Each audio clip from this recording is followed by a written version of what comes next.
하나님께서 오늘 예배로 나온 한 분 한 분들에게 성령 하나님의 예비하신 풍성한 말씀의 은혜를 주님, 오늘 나에게 오늘 이 자리에 참석한 또 영상으로 예배하는 모든 분들에게 임하여 주시옵소서. 우리 한번 이것을 놓고 잠시 동안 우리 작은 목소리를 합심하여 기도하겠습니다.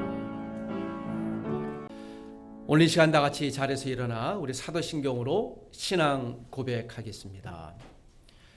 나는 전능하신 아버지 하나님 천지의 창조주를 믿습니다. 나는 그의 유일하신 아들 우리 주 예수 그리스도를 믿습니다. 그는 성령으로 잉태되어 동정녀 마리아에게 나시고 본디오 빌라도에게 고난을 받아 십자가에 못 박혀 죽으시고 장사된 지 사흘 만에 죽은 자 가운데서 다시 살아나셨으며 하늘에 오르시어 전능하신 아버지 하나님 우편에 앉아 계시다가 거기로부터 살아있는 자와 죽은 자를 심판하러 오십니다. 나는 성령을 믿으며 거룩한 공교회와 성도의 교제와 죄를 용서받는 것과 몸의 부활과 영생을 믿습니다. 아멘. 오늘 이 시간 가장 귀한 예수님의 이름을 찬양하며 그걸 높이십시다. 주의 보혈은 능력이 있습니다. 할렐루야. 주의 보혈 능력이 있도다. 주의 피 믿으오. 주의 보혈 그 어린 양이 매우 귀중한 피로다. 할렐루야. 주의 보혈 능력이 있도다. 주의 피 믿으오. 주의 보혈 그 어린 양의 매우 귀중한 피. 주님 큰 영광 받으소서. 살아계신 주 나의 참된 소망 걱정 근심 전혀 없네. 사랑의 주네 갈 길 인도하니 내 모든 삶의 기쁨 늘 충만하네. 할렐루야. 우리 주님께 경광 경배와 찬양의 박수를 올리겠습니다. 하나님 우리 예배를 받으시고 나를 받으시고 오직 살아계신 저 하나님만을 찬양합니다. 할렐루야. 아멘. 우리 다같이 주간 공동기도 제목을 우리 한번 일어선 채로 합심하여 우리 기도하며 주 앞에 나가십시다. 구하라 그리하면 너에게 주실 것이요 찾으라 그리하면 찾아낼 것이요 문을 두드리라 그리하면 너에게 열릴 것이니 구하는 이마다 받을 것이요 찾는 이는 찾아낼 것이요 두드리는 이에게는 열릴 것이니라고 하신 마태복음 7장 7절 8절 말씀에 의지해서 합심하여 기도하오니 응답하소서. 주여 참빛도암교회가 복음을 가르침과 배움의 영적 갈망이 넘치는 공동체 되게 하소서. 주여 영성기 클래스 성경 공부 교재가 우리 가족 양육의 열매를 맺는 통로가 되게 하소서. 주여 우리 교회 가족들이 서로 간에 깊은 사랑과 영적 신뢰가 넘치는 공동체 되게 하소서. 주여 예수 믿는 예비하는 능력 있는 광운대학교 차기 총장을 세워 주소서. 주여 몽골 안대인 선교사님이 MIU 대학 교수 사역과 중국 소수민족 성경 번역 사역에 열매를 주소서. 예수님의 이름으로 기도합니다. 아멘. 오늘 이 시간 예배를 대표해서 이태빈 성도님께서 기도해 주실 때 다 같이 기도해 주시기 부탁드립니다. 다 함께 기도하시겠습니다. 하늘에 계신 아버지 하나님, 오늘 예배의 자리에 나오게 하심에 감사와 찬양을 드립니다. 날씨가 쌀쌀해진 가운데 몸과 마음이 얼어붙을 수 있지만 그럼에도 주님을 더욱 생각하게 하시고 주님과 깊은 교제와 소통이 있기를 원합니다. 한 주간 살면서 낙심되는 일도 있었고 어려운 일도 많았습니다. 하지만 그 가운데서 주님이 주시는 평안과 위로를 보았습니다. 또 그렇지 않다고 느낄 때에도 돌이켜보니 모든 것이 주님의 은혜 가운데 있었음을 고백합니다. 아버지, 한 주간 지었던 죄를 고백합니다. 알고도 지은 죄, 또 모르고도 지은 죄 많습니다.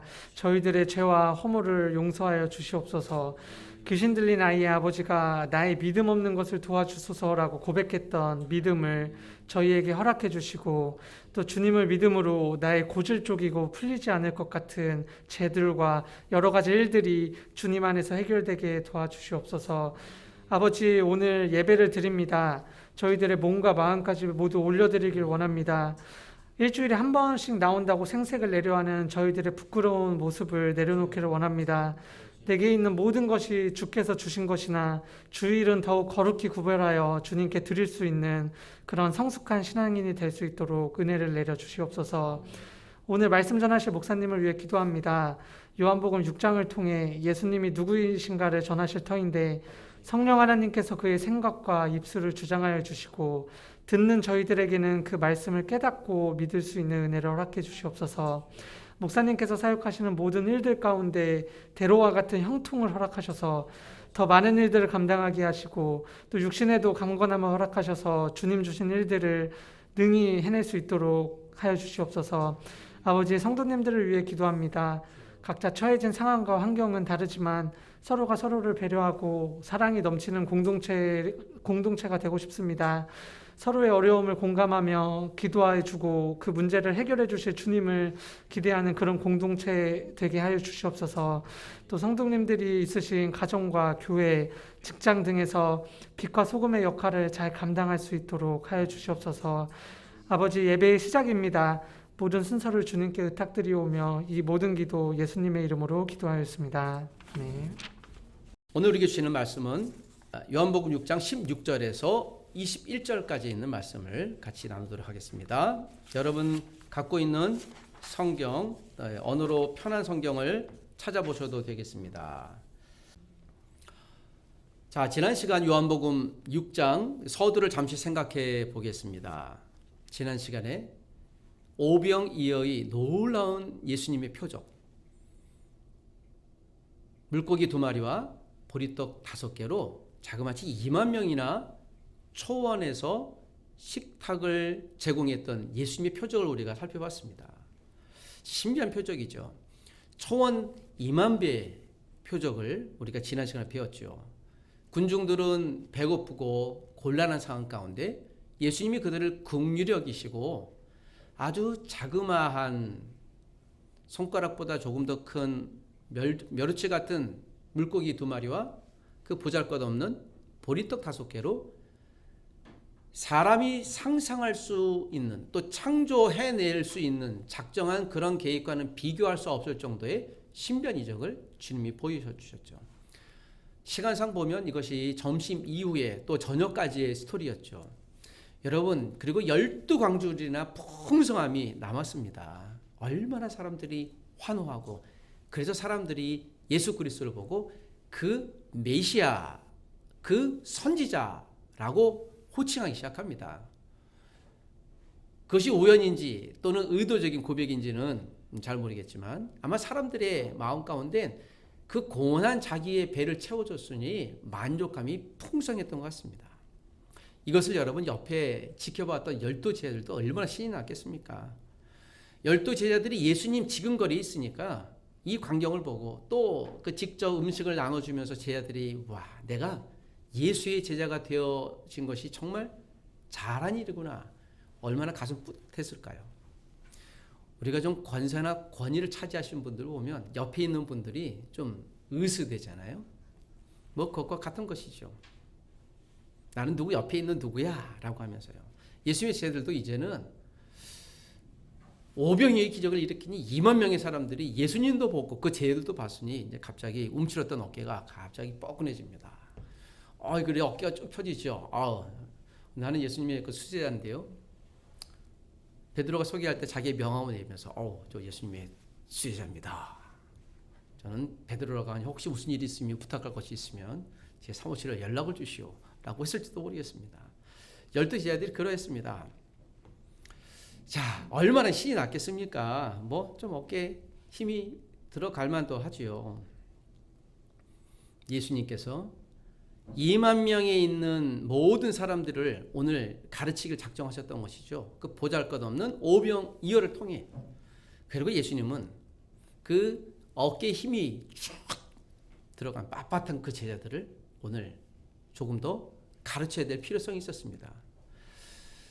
이들이 이제 그 흥분과 기대 가운데 있었지만 제자들의 고백 가운데 아직 예수 그리스도를 그 선지자, 그 메시아라고 고백한 소리는 아직 듣지 못했어요. 이 사건 이후에. 예수님께서 제자들을 특별히 과외를 시킬 필요성이 있었습니다. 이제 제자들을 학습하기 위한 예수님의 특별한 과외 시간이 다가옵니다. 특별한 과외 수업은 깊은 밤바다의 수업입니다. 16절에서 18절까지 있는 내용이 그 첫 번째 메시지입니다. 자, 다시 한번 오늘 본문의 배경을 살펴보고 읽어보기를 원합니다. 16절에서 18절입니다. 다 같이 시작. 저물매 제자들이 바다에 내려가서 배를 타고 바다를 건너 가버나움으로 가는데 이미 어두웠고 예수는 아직 그들에게 오시지 아니하셨더니 큰 바람이 불어 파도가 일어나더라. 사랑하는 여러분, 우리가 어떤 일들을 아주 멋있는 일을 잘 해내고 더군다나 어려운 일을 기가 막힌 반전으로 해내면 우리에게 좀 자존심도 세워지고 또 자존감도 세워지기 마련이죠. 불과 몇 시간 전에 아주 2만 명이나 되는 사람들에게 식탁을 나눠주는 이런 놀라운 표적을 행했으니 쟤들도 좀 지쳤긴 했을 테고요. 또 좀 쉼이 필요했던 것 같습니다. 6장 16절 보니 저물매 제자들이 바다에 내려가서 그리고 예수님께서는 아마 건너편 가버나움으로 가려고 했던 것 같습니다. 예수님은 여러 습관과 또 사역 이후에 혼자 기도하는 시간을 많이 가졌습니다. 2만 명이나 되는 사람들을 먹인 이 표적을 두고 육신도 그렇고요. 영적으로도 그분이 고나고 지쳤을 수도 있겠고 또 영적인 재충전이 필요했던 것 같습니다. 그래서 오늘 본문에는 아직 예수님이 등장하지 않는 것 같아요. 제자들에게 먼저 가버나움으로 가라라고 얘기했던 것 같습니다.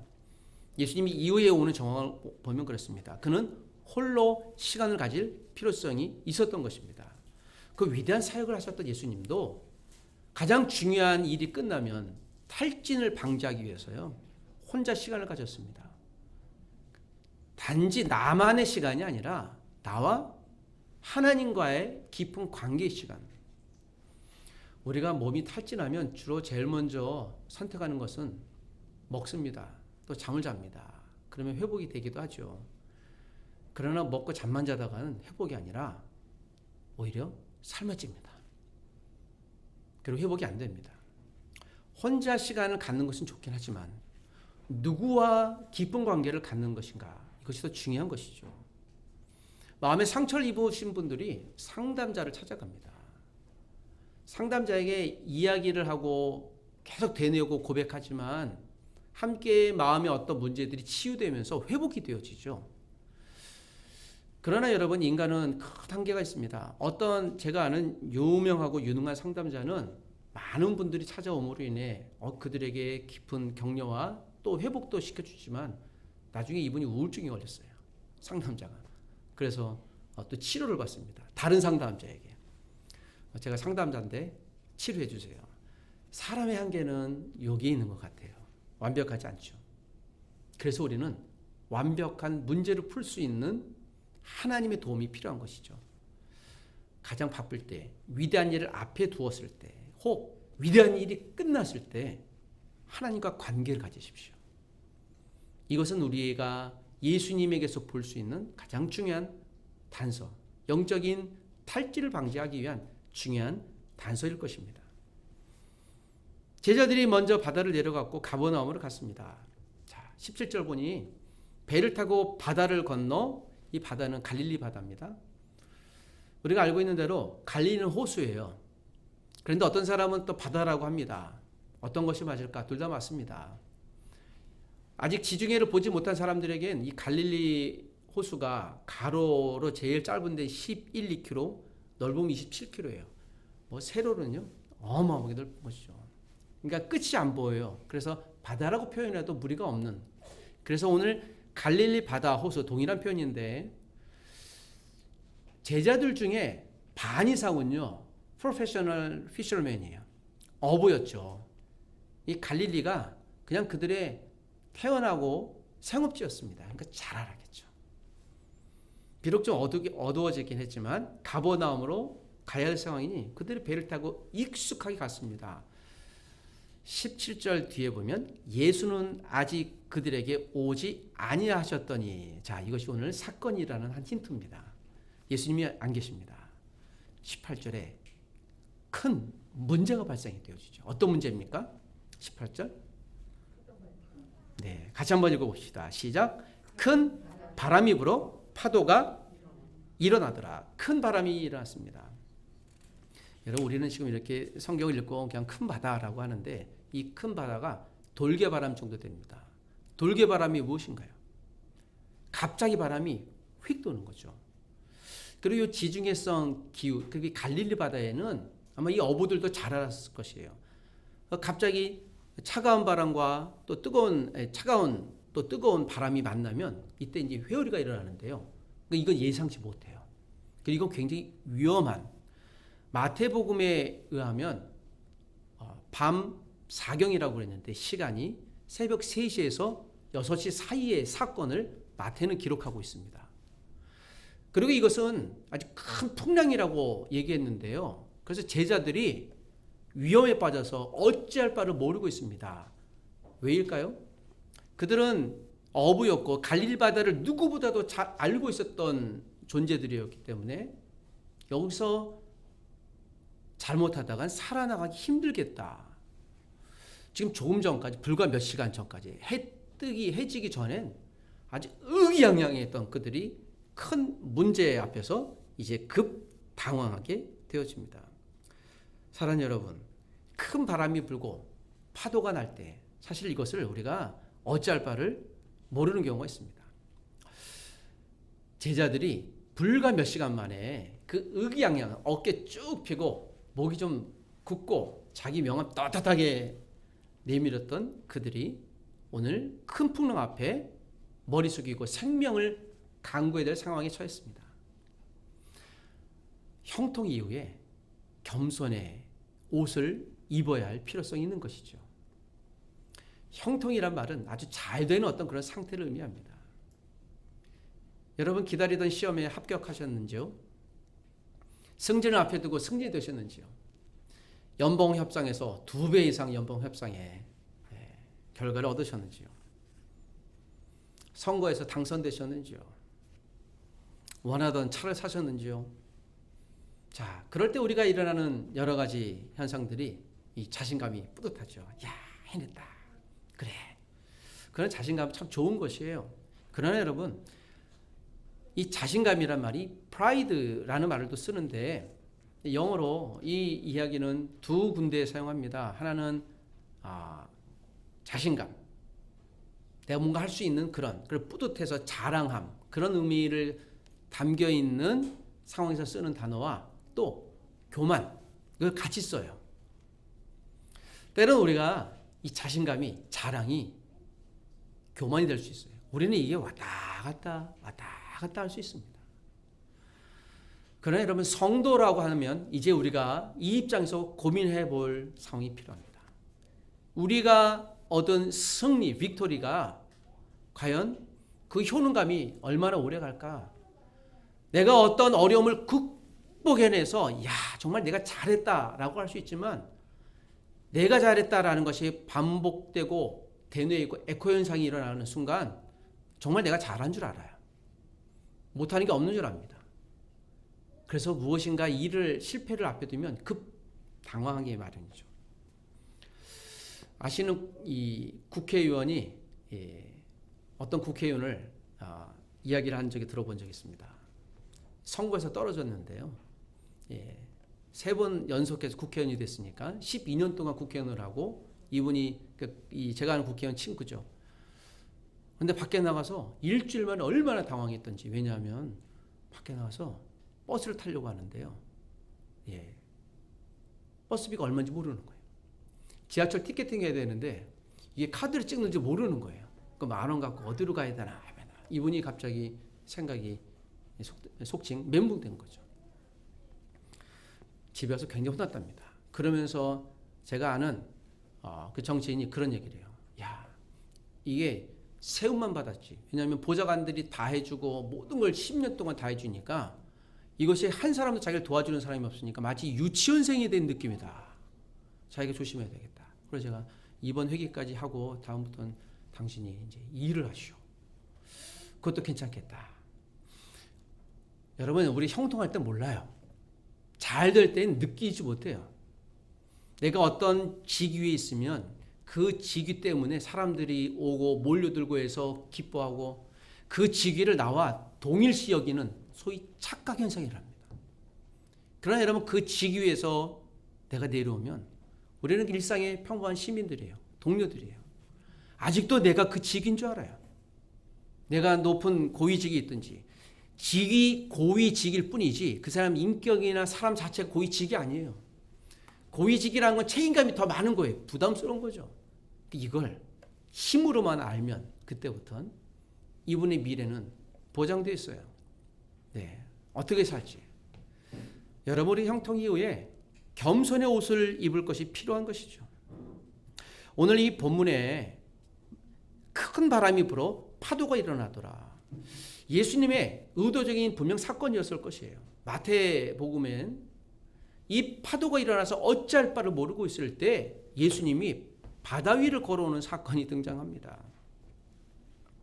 오늘 요한 본문에도 이와 같은 사건이 동일하게 고백하고 있는 것을 보게 됩니다. 여러분, 초원 2만 배의 놀라운 표적을 보았던 제자들이 어쩌면 그 물고기와 떡을 나눠주면서 야, 이거 내가 그래도 예수님 옆에 있으니까 내가 이런 위대한 일도 같이 동행하지 하면서 예수님과 동급으로 여기는 그 착각이 불과 몇 시간 만에 싹 없어진 것이죠. 19절 보니까 제자들이 노를 저 10여리쯤 가다가 라는 표현이 나오는데 이 10여리쯤은 원어로 보면 이 스타디아라는 거리를 써요. 킬로미터, 지금으로 킬로미터인데요. 25에서 30스타디아라고 합니다. 1스타디아가 당시에는 190m예요. 그러니까 이것을 25에서 30스타디아니까 4.75에서 5.7km가 지금 원래 이들이 있었던 자리에서 멀어진 거예요. 19절 보니까 제자들이 노를 저어서 4.75km나 5.7km를 저은 거예요. 왜 저었을까요? 육지에 가려고 살기 위해서. 그리고 이 야심한 밤에 새벽에 갑자기 돌풍이 밤 사경이라 그랬으니까 최소한 새벽 3시까지. 그리고 이들이 저녁쯤에 저녁 시간은 정확히 나와 있지 않지만 이들이 저물배 제자들이 바로 바다에 내려서 그러니까 해가 졌으니까 아마도 6시 7시쯤 생각해 볼 수 있다면 늦어도 배를 탔다면 8, 9시 식사하고 충분한 그런 시간이 될 수 있겠죠. 그런데 갑자기 돌풍이 불었습니다. 그런데 마태에 의하면 최소한 밤 3시까지 이들이 헤매고 있어요. 지금 대여섯 시간을 최소한 돌풍에 이들이 죽고 사는 문제 앞에 있는 거예요. 그들이 힘껏 노를 졌습니다. 5km에서 7km를 노를 져요. 12명이 아무리 그래봐야 그 조그만한 배에서 여러분 살려고 발버둥 치니 거의 탈진했을 것이에요. 불과 몇 시간 전엔 의기양양했던 그들이 지체는 죽겠구나. 이 큰 파도 앞에, 자연 앞에 이들이 무너지는 것을 보게 되어집니다. 하나님 말씀 앞에서 인내와 순종해야 할지, 사단의 유혹 앞에서 맞서 저항해야 할지 우리가 예수님이 알려주십니다. 그래서 우리에게 예수님의 말씀이 들음이 필요해요. 그래서 모든 사건 해석은 예수님 말씀으로 해석되어져야 돼요. 오늘 목사님 제가 하나님의 말씀을 갖고 해석해요. 잠언에 보면 자녀들을 회초리로 때리라고 그래요. 여러분 이 말씀을 지금도 유효할까요? 예, 저는 여러분들이 자녀들을 회초리로 징계하는 것을 주저하지 않기를 원합니다. 이것을 그런데 문자 그대로 보면요, 폭력이 될 수 있어요. 이거 어찌해야 될까? 여기서 한 가지 우리가 이제 이런 고민이 생기는 것이죠. 뭐 동성애도 마찬가지잖아요. 그런 이슈들을 놓고 그것이 잘못됐다. 그건 죄악이잖아요. 성경이 얘기하는 범죄입니다. 그렇다고 해서 이런 얘기를 하면 수많은 권리나 인권이나 동성애 하는 건 그들 자유긴 합니다. 그러나 하나님의 징계를 받고 성경이 말하는 건 범죄라고 얘기하고 있으니 그건 범죄입니다. 옳지 않습니다. 실행법으로 현행법으로 그것을 제재할지 안 할지는 그건 법에 관한 문제지만 그보다 더 뛰어난 하나님의 법 성경이 해석하고 있으니 우리 이걸 해석하지 않죠. 그래서 때로는 이런 상황을 해석할 때 이런 고민에 빠져요. 어떤 크리스찬 CEO가 있는 데선 노조가 없어요. 회사에. 그래서 우리 회사는 노조가 없다고 자랑하는데 저는 그 얘기를 듣는 순간 회사 CEO라면 노동자의 권리를 보장해주고 더 만들어야 되는 거 아니야? 그거를 자랑한다라는 게 굉장히 제가 뭔가 성경을 잘못 해석하고 있구나. 같이 협력해야 될 어떤 그럴 기본적인 어떤 요구 이런 것들을 얘기하는 것이죠. 그래서 성경 해석은 우리 삶의 그리스도인 해석의 기본입니다. 우리가 어떤 사건이 있을 때 그래서 그 사건을 어떻게 해석할까 이건 중요한 것이죠. 여러분 자녀들을 회초리를 때려야 한다는 것은 솔로몬의 그 당시의 이야기였다면 지금은 저는 회초리가 아니라 몽둥이를 정말 맞아본 적이 있고 중고등학교 다닐 때는 선생님들이 지금 박달나무라고 하는데요. 제가 기억도 납니다. 중학교 3학년 올라가니 선생님 박달나무 20개를 6개월 동안 소금물에 담겨놓은 걸 갖고 하나를 딱 보여주면서 그래요. 집에 19개가 있는데 사랑의 매다 하면서요. 때리는데요. 야구 풀스윙으로 정말 매일 맞아요. 사랑의 매라고 배웠어요. 사랑의 매니까 그런가 보다. 지금에서는 위험한 일이죠. 시대가 달라졌긴 한데요. 그런데 여러분 한 가지 분명한 것은 그런 상황을 사건을 우리가 어떻게 해석하느냐에 놓는요. 성경이 해석하는 바에 따르는 것이 성도 그리스도인의 원칙이고 기본입니다. 우리가 어떤 세상은 사건이나 상황으로 자꾸 우리를 해석하려고 해요. 상황이 이렇게 많으니까. 그래서 사람들이 지지를 얻고 표를 많이 얻고 사람들이 많이 목소리를 내면 그래 사람들이 대부분의 이야기가 그러니 우리도 따라가자라고 하는데 때로는 그것이 옳을 수도 있지만 그것이 틀릴 수도 있습니다. 그건 우리의 판단의 기준이 되어서는 안 돼요. 위험한 선택이 될 수 있습니다. 작은 수의 무리가 얘기하는 것이 맞을 수도 있죠. 그래서 민주주의 위험함은 여기에 있습니다. 민주주의가 현행법에선 그래도 가장 인정받은 성공한 법이라고 본다면 완벽하지 않죠. 늘 위험이 도사리고 있고 이것을 이용한 악당들도 여전히 존재하고 오늘 이 사건을 어떻게 할 것인가? 저는 다시 오늘 본문에 이 큰 바람이 일어나는 사건 왜 예수님이 그 사랑하는 제자들에게 이 큰 바람을 일으키고 그들을 탈진하기까지 예수님이 기다리고 계셨을까? 왜 예수님은 여기 계시지 아니했을까? 차라리 예수님이 이 배에 같이 타서 그 풍랑이 일어날 때 또 한 번 예수님께서 바다를 잠재우시면 이들이 더 큰 교훈을 얻지 않았을까? 우리들에게 있어서 이 제자들에게 저는 분명 앞에 있는 1절에서 15절까지의 초원 2만 배 오병이의 식탁의 기적과 본문이 동일한 하루 사이에 일어난 표적이라면 이 두 가지 표적 가운데 전자로는 일반 2만 명의 사람들에게 교훈을 주셨다면 오늘 읽었던 큰 풍랑의 파도 사건은 12명 제자들에게만 필요한 특별한 사건인 것이죠. 12명의 제자들이 결국 요한을 포함해서 이 사건을 나중에 회자하여 요한도 이것을 기록하며 내가 그렇게 교만했고 그렇게 보잘것없는 사람이었다라는 것을 인지합니다 하고 이것을 본문을 썼던 것이고 오늘 저는 그것을 다시 여러분께 소개하고 있는 것입니다. 때로는 우리가 원하지 않을 때 큰 바람이 일어날 수 있습니다. 큰 바람이 오는 건 잘 모르겠어요. 이 어부들이 그래도 프로페셔널 어부였는데 왜 떠날 때 그것을 보지 않았겠어요? 지금 가면 우리가 돌개바람이 불까 안 불까 왜 안 했겠어요? 철저히 준비 다 했겠죠. 아, 요자 때문에 괜찮겠다. 그래서 갔겠죠. 한두 명도 아닌데 사람이 아무리 프로페셔널이라 할지라도 하나님 앞에서 정말 여자같은 존재입니다. 우리에게 누가 필요합니까? 예수님이 필요합니다. 우리가 읽었던 19절에 보면 지금 정황을 제가 말씀을 드렸습니다. 노를 저 10여리쯤 한 5km 정도 갔더니 드디어 예수께서 바다 위로 걸어 오십니다. 짜잔 짜잔, 예수님이 등장. 여러분, 이와 같이 예수님이 극적인 영화를 만들면 아주 멋있게 만들 수 있는 내용일 것 같아요. 지혜들이 거의 탈진하고 이제 거의 죽었습니다. 안타깝게도 예수님 배에 없어요. 이제 진짜 죽은 거예요. 으악 하고 소리지를. 그리고 이제 소리 지를 힘도 없고 다 탈진했을 때 예수께서 바다 위로 걸어 가까이 오심을 보고 라는 얘기 납니다. 여러분, 지금 배에서 여기가 지금 몇 킬로 떨어졌습니까? 육지에서. 예, 갈릴리 바다가 최소한 12km 그랬으니까 최소한으로 잡아도 육지로 아무리 가려고 해도 요 5km를 왔다 갔다 했으니, 그리고 아마 최소한 그 중간이라고 잡는다면 한 10km 정도, 그냥 여기서 보면 5km 정도라고 잡아도 거길 예수님은 그냥 걸어오신 거예요. 욥기에서는 이런 말씀이 있어요.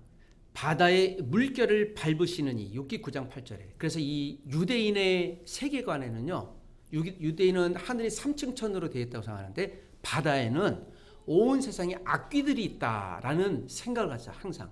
그래서 바다의 존재, 밑의 존재는 암흑의 존재라고 생각했죠.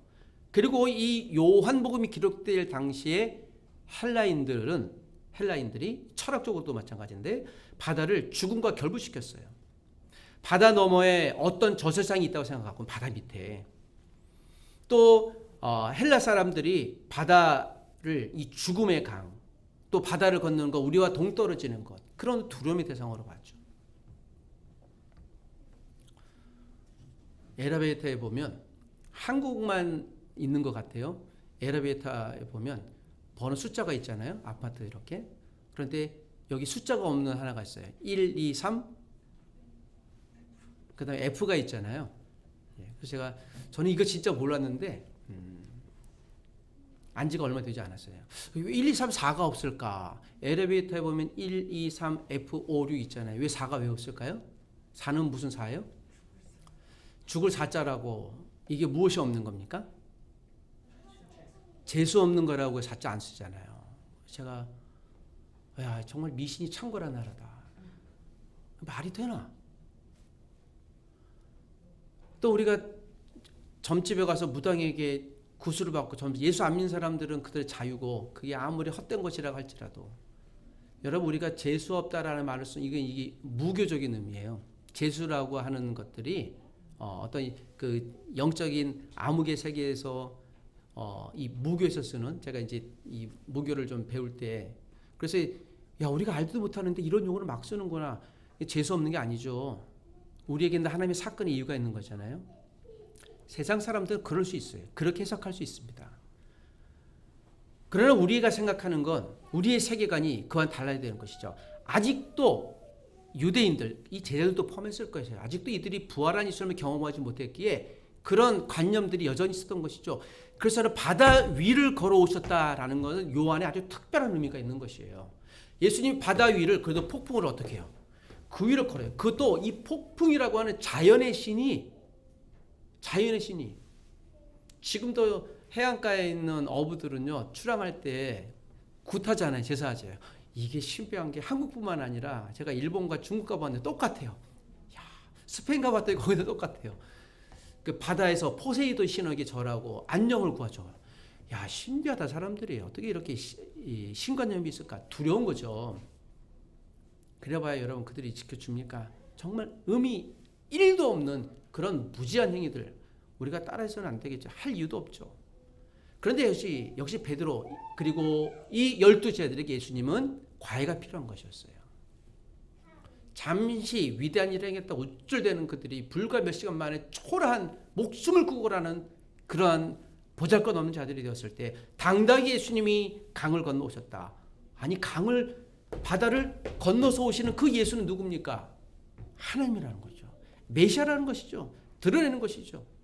6장 20절에 보니 예수님이 가까이 오시면서 그래요. 내니 두려워하지 말라. 얼마나 멋있습니까? 내니 문을 우리 그러지 않습니까? 바깥에서 누가 두드리면 집 바깥에서 두드리면 아버지가 뭐라 그래요? 어머니가 뭐라고 하세요? 나는 너의 어머니인데 내 이름은 무엇이야? 나는 오늘 너의 아빠인데 내 이름은 무엇이니? 확인해 볼래? 라고 합니까? 그러면 안에서 잠깐만요. 당신이 정말 제 부모님인지 한번 확인해 보고요. 하고 이렇게 보고 주민등록증 잠깐 보실래요? 하고 보고 맞네 하고 열어뒀다 혼나죠. 쫓겨납니다. 뭐라 그래요? 누구세요? 그러면 뭐라 그래요? 나다라고 하죠. 그럼 문 열어줘요? 안 열어줘요? 신비하죠. 아니 확인도 안 했는데 어떻게 문을 덜컥 열어줄까요? 익숙하죠. 이분이 부모인지 아닌지 알아요? 몰라요? 알죠. 어떻게 알죠? 그냥 아는 거예요. 사실이기 때문에. 나다라는 말이 에고에임이라는 게 이게 요한복음이 아주 중요한 신학이라고 제가 말씀드렸습니다. 영어로 굳이 얘기하면 it's me예요. 이것이 출애굽기 3장 14절에 얘기했는 모세가 하나님한테 물어봐요. 하나님, 보아요. 당신은 누구시오? 하나님이 그래요. 나는 나다. 이게 답이에요. 하나님 스스로 얘기한. 그래서 출애굽기에 하나님을 설명하는 유일한 말이에요. 나는 나다예요. I am that I am. 이렇게. 나는 나다예요. 이게 하나님이 이해할 수 있는 최고의 이해 표현이죠. 그리고 그건 사실일까요? 예. 우리가 이해할 수 있는 최고의 표현이 그거니 그 상황에서 이해하는 것이 맞아요. 그리고 동일한 표현이 바로 요한복음에서 나온 헬라어인데요. 에고 에이미. 이게 똑같이 I am that I am. 이게 나는 나야 라고 하는 것이죠. 목사님 당신은 누구세요? 저는 전데요. 그래서 제가 경력을 얘기하잖아요. 저는 언제 태어났고요. 경상북도 군육동 오부면 2월에 4.19에서 태어나고 저희 어머님은 6분으로서 6 돌산 갓김치를 좋아해서 많이 먹었고요. 제가 서울에서 태어났는데 부관동에 태어났습니다. 그리고 저는 어떤 일을 하고 어떤 학교를 나왔습니다 하고 줄줄절절 무엇을 얘기해요? 경력을 얘기하죠. 왜요? 내가 그런 사람이라고 알려줘야 이런 사람을 신뢰하고 그런가 보다 알기 때문인 거죠. 하나님은 설명이 필요 없어요. 우리가 모르니까 좀 알려고 성경에 있는 말을 얘기할 뿐이죠. 하나님이 본인이 서술할 때 나는 나야. 내가 세상을 만든 자야. 나는 창조주야. 절대자야. 나는 너의 인생을 인도하는 주권자야. 나는 치료자야. 그래서 우리가 다음 시간에 아주 기막힌 놀라운 사건을 배우겠지만 예수님께서 사람들이 못 고친 환자들을 고치잖아요. 이미 죽은 회당장 야이를 이미 죽은 생명이 떠난 야이 회당장을 치료하잖아요. 그 이유는 무엇입니까? 예수님은 누구라고요? 창조자이기 때문에 그래요. 죽었던 사람도 살릴 수 있는 그 더 메시아야. 또 메시아. 그 메시아다라는 걸 얘기하는 거죠. 그러므로 우리가 다 안 됐어요. 불가능해요. 그때 우리가 누구한테 기도하는 거예요? 하나님께 예수님의 이름으로 성령께서 역사하시는 것이죠. 여러분 그러므로 기도는 모든 어려움을 풀어내는 더 키, 그 키라고 할 수 있습니다. 오늘부터 우리가 주일 예배 마치고 같이 기도하기로 했는데 저는 기도 제목을 잘 모르면 제가 답답해요. 누군가에. 늘 만나지만 그래서 우리가 할 수 있는 최고의 지혜로운 액션 가운데 하나는 기도의 제목을 나누는 거예요. 제가 이런 기도 제목이 있으니 기도해 주십시오. 그리고 그를 사랑한다면 기도의 제목을 갖고 기도하는 것이죠. 내니 두려워 말라. 얼마나 멋있는 표현입니까? 예수님, 내 앞에 이런 어렵고 큰 문제가 있습니다. 나 거의 다 죽게 됐습니다. 어찌합니까? 그때 예수님이 당당히 따라서 나다. 이미 게임이 끝난 거죠. 문제 해결된 거죠. 그분이 내 앞에 등장하는 순간, 그분과 대화하는 순간 저는 이제 기복신앙을 얘기하는 게 아니에요. 예수님이 그런 분이라는 거예요. 지금 그렇게 드러내는 거예요. 어떻게 물 위를 걸어오세요? 그걸 보고 마태복음에 베드로가 예수님이 물 위로 고시는 걸 보고 귀신인가라고 표현이 있어요. 마태복음에. 아니 저기 유령인가? 그런데 가까이 오시는 거 보니 예수님이 맞아요. 마태복음 14장에 기록되어 있죠. 그래서 28절에 이래요.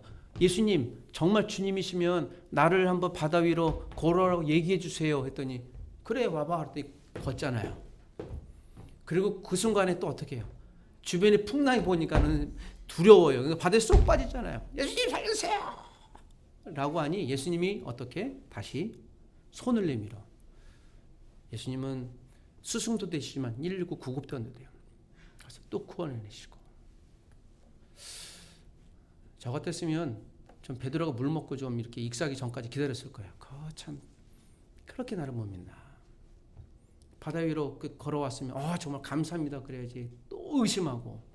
우리가 조금의 응답을 받고 감사하지만 또 일이 안 되면 바로 의심 모드 들어가요. 아니 예수님 나를 이곳에 보내셨으면 이런 거 잘 근데 왜 이게 고통스럽습니다. 왜 안 되죠? 하면 그때부터 예수님과 또 딜을 해요.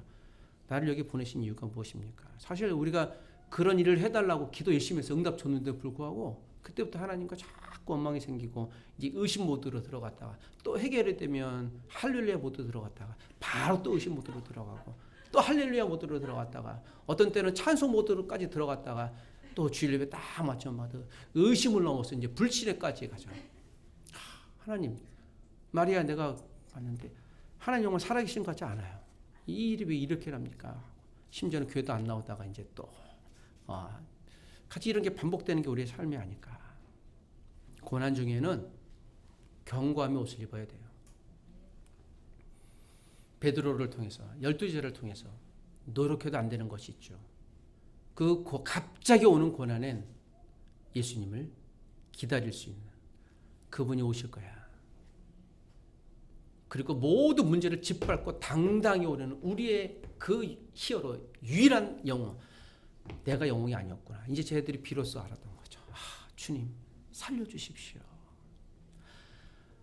오늘도 변함없는 예수 그리스도는 공경에 처하여 불안해오는 또 불안에 빠져있는 성도들을 찾아오셔서 위로하시고 그분의 음성을 듣는 자마다 새롭게 모든 환경에 도전할 힘과 용기를 주십니다. 21절 마지막으로 예수님은 그 형통과 고난을 겪었던 제자들을 통해서 내가 누구인가? 내가 정말 그 메시아인가? 고백하게 하십니다. 21절 한 번 더 읽어 보십시다. 시작. 이에 기뻐서 배로 영접하니 배는 곧 그들이 가르던 땅에 이르렀더라. 여러분 놀라운 일 아닌가요? 이들이 17절 보면 가버나움으로 가려고 그랬어요. 제가 이 성경을 보면서 와 신약판 요날세 요나가 하나님께서 어디로 가라 그랬어요? 동쪽에 있는 니느웨로 가라 그랬는데 요나가 그 밤에 꾀를 내서 어디로 갔어요? 서쪽에 있는 곳 밑으로 있는 다섯시로 갔어요. 다시스로 갔어요. 밤에 하나님 안 볼 줄 알고 아니 이 선지 요나는 도대체 선지자 맞나? 그리고 가다가 결국에는 큰 물고기 안에 빠져서 다시 와서 결국에는 어디 갔어요? 결국에는 갔잖아요. 결국에 하나님이 예비하신 대로 가요. 우리는 저항할 뿐이지. 그래봐야 우리만 힘듭니다. 마치 오늘 이들이 곤란을 통해 결국 어디로 갔어요? 그들이 가려던 땅에 이르렀어요. 이걸 보면 이런 생각이 들죠. 아니 하나님 그냥 가버나움을 가게 하시면 그냥 가시지. 왜 이들에게 이런 고난을 주실까요? 중간에. 결국 하나님이 이들을 목적지로 가게 하셨어요. 여러분 내가 저 목적지를 가야지 하고 또 가는 것 같지만 누가 가게 하시는 거예요? 예수님이 가게 하시지 않냐면 성령님이 나와 함께 하지 않으면 갈 수 없어요. 예수님이 오지 않았으면 이들 가버나움에 갈 수 없고 물에 빠져 다 죽었어요. 그런데 예수님이 오시니 이들을 구원해내고 이들을 가르친 것이죠. 이들이 무엇을 몰랐어요? 예수님이 메시아라는 걸. 상황을 보고 우쭐대긴 했지. 정말 예수님이 그 메시아이고 우리는 아무것도 보잘것없는 사람이라는 걸 몰랐던 것이죠. 예수님과 제자들은 밤새 이런 특별한 경험을 하는 것입니다. 복음을 들고 가는 성도의 삶, 목적을 향해 가는 성도의 삶, 사역하는 성도의 삶, 모든 삶은 하나님이 인도하십니다. 여기 배는 곧이라고 했으니 예수님이 이에 기뻐서 배로 예수님을 영접했던 그 제자들이 예수님이 메시아인 걸 비로소 알고 예수님 내 인생의 배에 들어와 주십시오 라고 하는 순간 그들이 목적했던 바야 예수님이 함께 가시며 끝까지 갈 수 있었던 것입니다. 여러분, 우리가 목적을 해도 작정을 해도 여전히 예수님이 나와 함께 하시지 않는다면, 내가 의지를 들여 예수님 내 배에 내 목적에 같이 가주십시오 하지 않는다면 아무리 의기양양하고 가진 것이 많을지라도 그 배는 파산할 수밖에 없고 한순간 뒤엎일 수밖에 없습니다. 탈진할 수밖에 없습니다. 예수님 내 인생의 배에 들어와 주십시오. 예수님은 하나님이십니다. 형통과 모든 고난을 다스리는 예수님이라면 형통했을 때 겸손하여 주님 앞에 나아가는 겸손과 고난 앞에서 여전히 하나님을 기다리는 믿음의 인내를 하지 않을 이유가 무엇이겠습니까? 이 세상의 모든 만물과 법칙은 바로 그분의 지배 아래에 있는 것을 믿습니다. 예수님과 동행하십시오. 안전한 인생 항해를 통해 무사히 목적지에 이르게 되는 확실한 보장, 개런티는 예수님과 함께하는 것입니다. 그 예수님과 이번 한 주일 동안 혹시 폭풍 가운데 계신지요? 오병이의 이 기적을 통해 의기양양한 자신감 가운데 있는지요? 예수님과 함께 하십시오. 예수님이 가르쳐 주실 뿐만 아니라 안전하게 우리를 인도하실 것입니다. 육체의 어려움으로 고통당하시는지요? 주님 앞에 나가십시오. 그분은 지금도 치유할 수 있습니다. 인간의 관계가 깨져 고통 가운데 계신지요? 관계를 이어달라고 그분께 말씀하십시오. 하루아침에 그분은 화해의 영으로 우리와 사람들의 관계를 이어주실 것입니다. 같이 기도하겠습니다. 예수님, 오후에 오병이어의 큰 표적 앞에서 예수님의 제자가 된 것이 뿌듯하고 어깨에 힘이 들어갔습니다. 어떤 환경에서도 예수님의 제자로 잘 살아낼 것 같은 그런 자신감이 넘어 교만했습니다. 내 안에 숨겨진 인간적인 교만이 꿈틀대기 시작했습니다. 하나님, 자신감을 위장한 교만 앞에 다시 한번 영적인 성찰이 있게 도와주옵소서. 불과 몇 시간 만에 살려달라고 고백할 수밖에 없는 생존의 위협 앞에 있는 제자들처럼 저 또한, 우리 또한 주님의 은혜가 필요하며 주님 앞에, 환경 앞에 주님을 바라보고 붙들게 하여 주시옵소서. 형통 이후에 겸손을 붙들고 고난 중에 겸손함을, 믿음의 견고함을 붙들게 하여 주시옵소서. 예수님은 형통과 고난을 다스리는 주권자이십니다. 바다 위를 걸어오신 예수님은 나를 구원할 그 메시아이십니다. 예수님은 나의 구원자이십니다. 주님, 내 삶의 형통과 고난을 다스리시는 구원자 되신 예수님이 나와 함께 하심을 고백합니다. 나도 예수님과 함께 하기를 원하오니 나를 붙들어 주시옵소서. 예수님의 이름으로 기도합니다. 아멘. 지금은 우리 주 예수 그리스도의 은혜와 하나님의 사랑과 성령님의 놀라우신 은혜가 형통 가운데서도, 곤란한 가운데서도 예수님이 나와 함께 하신다는 사실만으로도 안전을 느끼고 여유 있게 믿음의 시간을 기다리기를 원하는, 그렇게 되기를 소원하는 여기 있는 모든 믿음의 가족들, 소중한 한 분 한 분들 위해, 우리의 자녀들 위해, 그리고 귀한 예물을 11조 감사 예물, 건축헌금, 주님 나라를 위해 마음과 모든 걸 다해 드리는 소중한 예물 드렸던 그들의 손길 위에, 북한 땅에 있는 우리의 믿음의 동포들 위해, 온 세계에 있는 열방에 있는 우리 가족들 위해 하나님의 은혜와 사랑이 영원토록 함께 있을지어다. 아멘. 할렐루야. 감사합니다. 여러분, 한 주일 동안 믿음으로 반드시 승리하십시오.